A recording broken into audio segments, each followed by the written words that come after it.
오늘은 상대가 나를 좋아하는지 아닌지 알아보는 방법에 대해서 한번 이야기해 보도록 하겠습니다. 그러니까 여러분의 고백을 상대가 받아줄 수 있는 상태인지 여부 정도는 확인을 하고 고백을 해야 성공할 수 있을 테니까요. 어떻게 하면 고백에 성공을 할 수 있을까?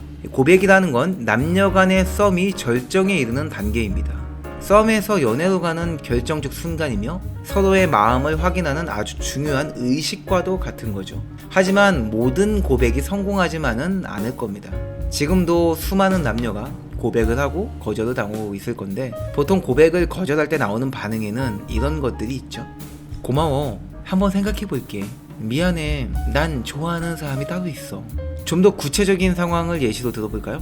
자, 소개팅에 갔어요, 여러분이. 마음에 드는 사람을 만나서 그날 하루 데이트를 재미있게 하고 준비한 이야기들도 하고 애프터 신청도 하면서 상대방에게 고백을 했는데 이렇게 대답을 합니다. 죄송해요. 아직 잘 몰라서 좀 더 생각을 해봐야 될 것 같아요.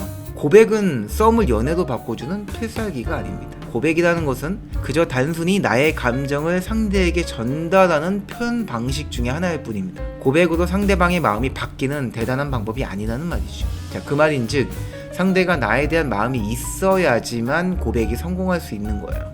애초에 마음이 없다면 고백은 받아줄 수 없는 일이겠죠. 그래서 고백을 하기 전에 상대의 마음은 어떨지에 대해 생각해 보는 것이 중요합니다. 상대방도 나를 좋아하는 것이 분명하다면 고백은 반드시 해야 되는 일이에요. 오히려 그럴 때 고백을 하지 않으면 관계가 틀어지는 일이 생깁니다. 아직 날 좋아하는 건지 모르겠다. 그렇다면 좀 더 알아가는 과정을 거쳐서 확실하게 나를 좋아하게 만든 후에 고백을 하는 게 좋습니다. 자, 상대를 좋아하는 마음이 커졌다고 해서 그런 걸 고려하지 않고 무리하게 고백하면 실패할 뿐입니다. 좋아하는 나의 감정을 상대방에게 던지는 거죠. 이거는 절대 성공할 수가 없다는 얘기입니다. 자, 그럼 이제 이런 의문이 들 겁니다. 상대가 나를 좋아하게 만들려면 어떻게 해야 하나요? 상대가 나를 좋아하게 만들기 위해서는 대화도 잘해야 되고 데이트도 훌륭해야 하며 카톡도 나이스하게 해야 하는, 너무 길고 긴 제가 이야기를 해야 하기 때문에 그거에 관해서는 앞으로도 더 차차 이야기하기도 하고, 오늘은 상대가 나를 좋아하는지 아닌지 알아보는 방법에 대해서 한번 이야기해 보도록 하겠습니다. 그러니까 여러분의 고백을 상대가 받아줄 수 있는 상태인지 여부 정도는 확인을 하고 고백을 해야 성공할 수 있을 테니까요. 자, 인간은 누구나 자신이 꿈꾸는 연애가 있습니다. 없다고 생각한다면 지금부터 제 얘기를 잘 따라오면서 본인이 어떤 연애를 원하는지 한번 찾아보도록 하죠. 주말에는 가까운 근교로 드라이브를 가고 싶어.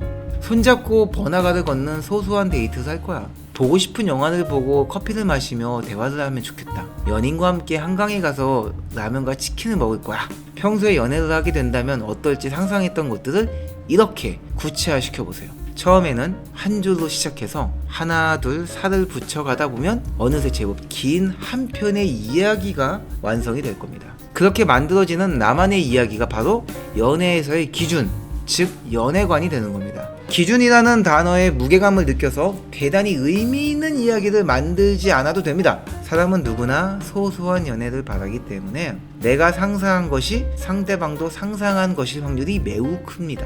팁이 하나 있다면 기존의 연애를 통해 느낀 부분들을 기초 삼아 만들어 가시면 조금 더 수월하게 만들 수 있을 거예요. 그리고 기왕이면 긍정적인 부분을 이용하는 것이 좋습니다. 좋은 부분을 활용하는 얘기입니다. 부정적이고 나쁜 그런 연애관보다는 기분 좋고 밝은 연애관이 훨씬 더 큰 공감을 얻지 않겠습니까? 왜냐하면 썸을 탈 때 얘가 어떤 놈인지 내가 하나하나 알아내가지고 날 속이는지 아닌지 찾아볼 거야. 이렇게 경계하면서 접근하는 썸이 잘 되겠어요? 얘 되게 나랑 잘 맞네? 다른 것도 잘 맞았으면 좋겠다. 음식 취향도 맞으면 얼마나 좋을까? 영화 보는 취향까지 맞으면 진짜 딱인데, 기왕이면 잘 됐으면 좋겠다라는 생각으로 접근하는 썸이 잘 될까요? 당연히 후자겠죠. 우리가 만나게 되는 물론 이성이 전자인 경우도 있겠죠. 의심하고 경계하고 알아보려고 끊임없이 탐구하고 추적하고 추리하고 이런 이성을 만날 수도 있겠죠. 근데 그런 사람을 만나서 내가 어떻게든 억지로 긍정적으로 바꾸려고 노력해도 모자랄 판인데, 그런 사람과 똑같이 부정적으로 같이 경계하고 의심해서 관계가 잘 될 확률이 있겠어요? 어렵겠죠. 기왕이면 나와 똑같이 밝고 긍정적인 사고를 갖고 있는 사람이 만나면 제일 베스트겠지만 뭐 그런 사람이 만나는 건 어떻게 보면 운이 따르기 때문에 얼굴만 보고 사진만 보고 목소리만 듣고 알 순 없죠. 그걸 알기 위해서 데이트라는 걸 하는 거기 때문에 해서 일단은 그런 사람일지 아닐지 모르기 때문에 그런 사람이었으면 좋겠지만 아니어도 그런 사람으로 가급적 생각이 바뀔 수 있도록 우리가 최선을 다하기 위해 우리만큼은 긍정적이고 밝은 기준을 가지고 상대방을 대하는 거죠. 자, 이렇게 나만의 연애관을 이야기로 만들었다면 준비는 끝났습니다. 이젠 그걸 상대방에게 데이트를 통해 전달하기만 하면 돼요. 나에게 마음이 있고 관계를 더 발전시키고 싶다면 내 이야기에 깊은 참여를 해줄 겁니다. 자신도 같은 연애관을 가지고 있다거나 내 이야기의 어떤 부분은 조금 다르다고 말할 수도 있겠죠. 그렇게 서로 대화를 나눌 수 있다면 고백을 하셔도 좋습니다. 내 연애관에 공감하지 않는다고 해서 걱정하지 않으셔도 돼요. 중요한 것은 내가 이야기하는 대화의 주제에 참여도가 높은지를 봐야 한다는 겁니다. 내가 이야기하는 거에 다 저도 그래요. 저랑 딱 맞네요. 어쩜 저랑 생각하는 게 똑같아요. 이래야지만 좋은 신호네. 아싸 고백해야지가 아니라는 겁니다. 그랬는데 아닌 경우도 있기 때문에 그걸로는 판단이 안 돼요. 그거보다는 대화의 참여도를 봐야 돼요. 이 말인즉 무엇이냐? 좋아요. 저도 그렇게 생각해요. 라고 하지만 참여도가 되게 미비한 경우가 있습니다. 어떻게 그럴 수가 있나요? 이런 경우죠. 무슨 음식 좋아하세요? 저는 떡볶이 되게 좋아하거든요. 떡볶이 좋아하세요? 네, 떡볶이 좋아해요. 그러세요? 그럼 다음에 떡볶이 한번 먹으러 가요. 네, 뭐 좋죠. 이러고 나서 나중에 마음은 감사하지만 제가 아직 연애할 준비가 안 돼서요. 이런 경우도 생깁니다. 상대방이 내가 하는 이야기에 다 동의는 했지만 참여도가 높지 않았던 거예요. 이 사람과 많은 말을 섞고 싶은 만큼 감정적 연결이 안 되기 때문에 그냥 예의상 좋다고 하시니까 알겠습니다. 이런 맞장구일 수도 있겠고 정말로 운이 좋게 얻어 걸린 걸 수도 있는 거예요. 그냥 순수하게 내가 이야기한 그 내용에 대해서만 동의하고 있는 것 뿐이라는 거죠. 그러면 정말로 내 이야기에 참여도가 높은 건 뭐냐? 내가 말하는 주제와 내가 하는 이 이야기에 동의를 하고 안 하고를 떠나서 에너지를 많이 쓰는 거죠. 예를 들면 떡볶이 좋아하세요? 떡볶이요? 저는 매운 건 잘 못 먹어서 그래서 전 떡볶이도 간장 떡볶이나 짜장 떡볶이, 카레 떡볶이 이런 거만 먹어요. 고추장 떡볶이는 순한 맛 말고는 못 먹겠더라고요. 저는 떡볶이보다 돈가스 되게 좋아하거든요. 제가 아는 돈가스집 진짜 맛있는 데 많은데 돈가스는 안 좋아하세요? 이렇게 말하는 경우도 있습니다. 에너지가 엄청 크죠? 활발하고. 근데 떡볶이는 안 좋아한다잖아. 다른 음식들 난 좋아하고 그건 어떠냐고 하면서 에너지를 쏟고 있잖아. 이게 바로 참여도가 높은 거예요. 이게 더 중요하다는 거죠.